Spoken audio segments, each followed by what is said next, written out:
मैं हूँ जैश और आज का जो टॉपिक है वो बहुत ही ज़्यादा इंटरेस्टिंग होने वाला है। तो हर कार पे आपने देखा होगा जो बैक ग्लास है उसके ऊपर कुछ ऐसी स्ट्रिप्स सी रहती है।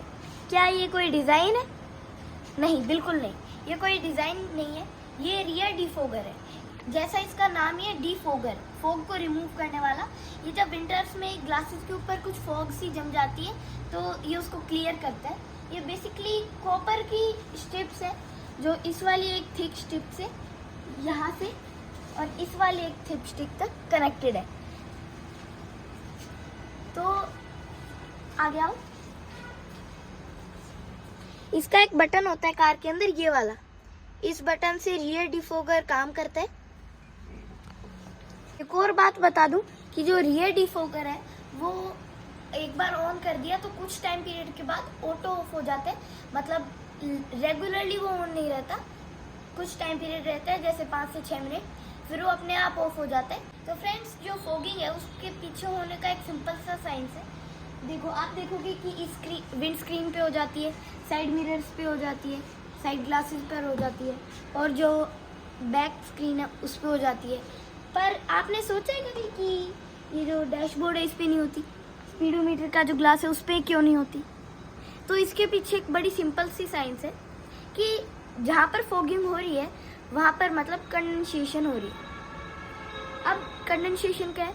जब जो आपके जहाँ पर लो टेम्परेचर होगा वहाँ पर ही कंडेंसेशन होगी, क्योंकि जो वाटर वेपर्स हैं वो उस समय वाटर ड्रॉपलेट्स में कन्वर्ट हो रहे हैं और वाटर ड्रॉपलेट्स उस टाइम बहुत छोटी है। तो रियर डिफोगर और फ्रंट डिफोगर दोनों अलग अलग हैं। दो चीज़ों से हम फॉगिंग मिटा सकते हैं। एक तो या तो जो विंड स्क्रीन का टेम्परेचर है या किसी भी ग्लास का टेम्परेचर है, उससे कोई ठंडी चीज़ हम रख दें कार के अंदर और फिर गेट क्लोज कर दे सारे। लेट्स से कि आपने कार के अंदर एक आइस की ब्रिक रख दी और डोर क्लोज कर दिया और फॉगिंग हो रखी है पहले से ही, तो सारी फॉगिंग विंड स्क्रीन से हटके आइस के ऊपर आ जाएगी, क्योंकि आइस ज़्यादा कूलर है विंड स्क्रीन से। एक तो ये तरीका था। अब दूसरा हीटिंग वाला बताता हूँ। अब बताऊंगा कि रियर डिफोगर कैसे काम करता है।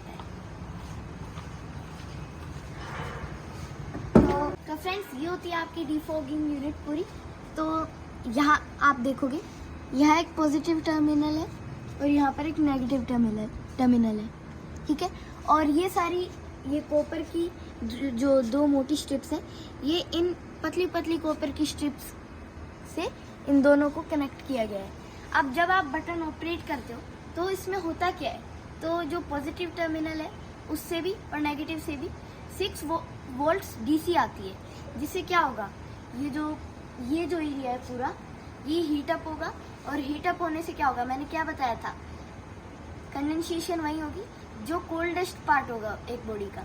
तो अब ये हीट अप होगा तो जो फॉग है वो यहाँ से हट जाएगी। तो वो फॉग कहीं जाती नहीं है, मैं बताऊंगा कहाँ जाती है।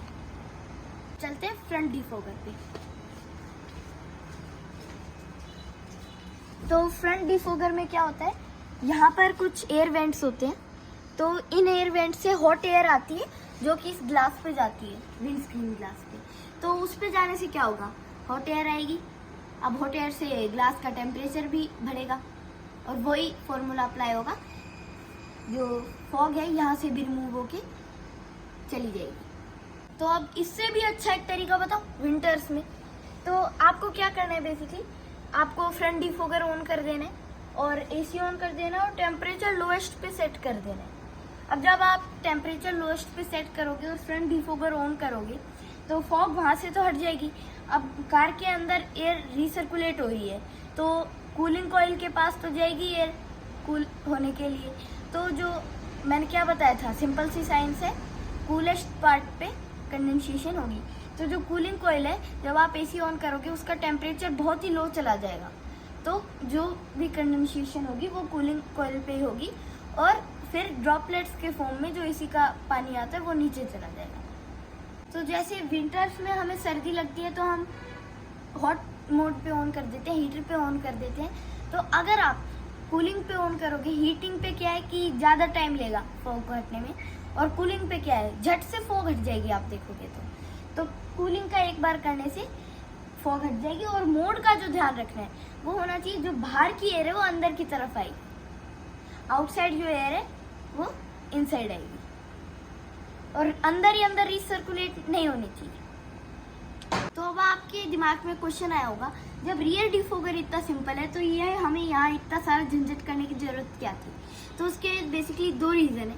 एक तो जो रियर डिफोगर है वो टाइम लेता है फॉग को रिमूव करने में, और जो फ्रंट डिफोगर है वो विजिबिलिटी में कोई दिक्कत नहीं देता, पर जो रियर डिफोगर है उसकी जो स्ट्रिप्स है वो विजिबिलिटी में दिक्कत देती है। तो ये दो मेन रीजन थे कि हमने जो रियर डिफोगर है वैसे ही फ्रंट डिफोगर में क्यों नहीं लगाया। तब तक के लिए बाय बाय। लाइक कर देना, चैनल को सब्सक्राइब कर देना। Bye bye.